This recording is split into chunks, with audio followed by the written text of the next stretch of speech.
Welcome back to the SMT YouTube channel.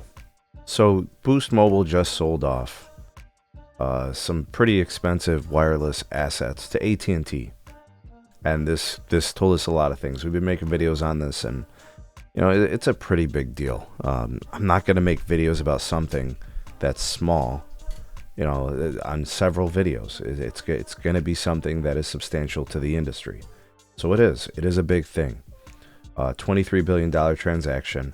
A lot of bandwidth moves over to the AT&T network, and it basically puts the kibosh on any hopes of a fourth carrier, via Boost Mobile and Dish Wireless and EchoStar. So, I mean, we can just bury that. Now it's going to be, kind of what they were, but to a greater extent, more of an MVNO situation for Boost, and the MNO piece kind of an afterthought. And with that, I think you're going to see continued sale of spectrum and assets from Boost to another provider or providers. What you have here, obviously, the FCC wanted to see spectrum utilization from the Boost Mobile assets being utilized. So the 600 megahertz, hopefully, we figure out what happens there. People think it's going to be leveraged to try to sell to T-Mobile. I think AT&T is going to actually build it, but I could be wrong. Maybe those folks are right. We shall see.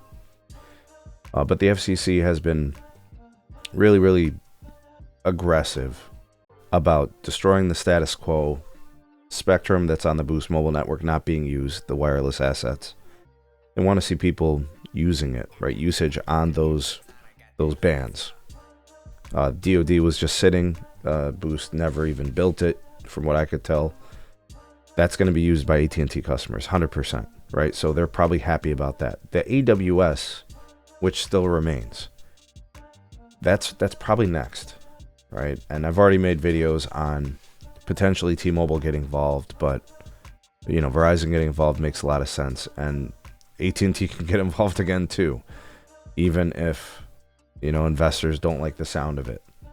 We're talking about generational opportunities. Like it's not an overstatement to say that companies move hell and high water to get spectrum that can be broadcasted with high power, with lots of reach, lower frequencies that give you some indoor propagation ability.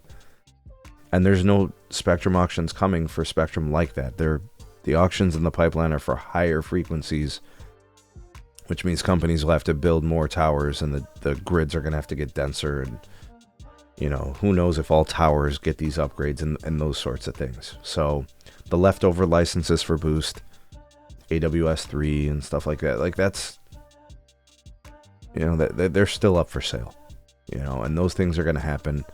AT&T could get involved, definitely. I think Verizon as well, and T-Mobile too. They're all vulturing for those things. The direct-to-device satellite ambitions for Boost, they've got that new partnership where they want to build a non-terrestrial network for cell service. That one I don't know about, and you got to assume it would be the AWS licenses that they have that would be used for the service. That puts a monkey wrench into the whole equation. I don't know about all that. That makes it messy. But it's not over. Another sale for more spectrum could happen. The FCC would not oppose it. They would not have a problem with it. They just look at Brendan Carr, the current chair.